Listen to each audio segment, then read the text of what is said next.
From the WordPress dashboard, hover over Posts. Click on Categories.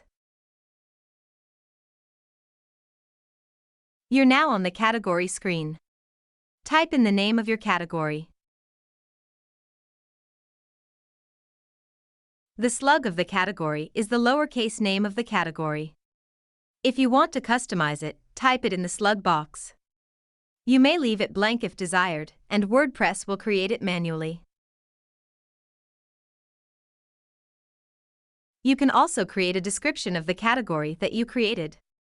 It may or may not be displayed based on the theme you have installed. Click the Add New Category button. In order to add tags to your post that you can choose from when creating your posts, click on Tags in the menu. Type the name of your tag.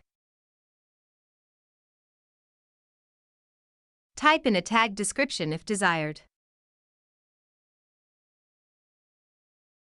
Click the Add New Tag button.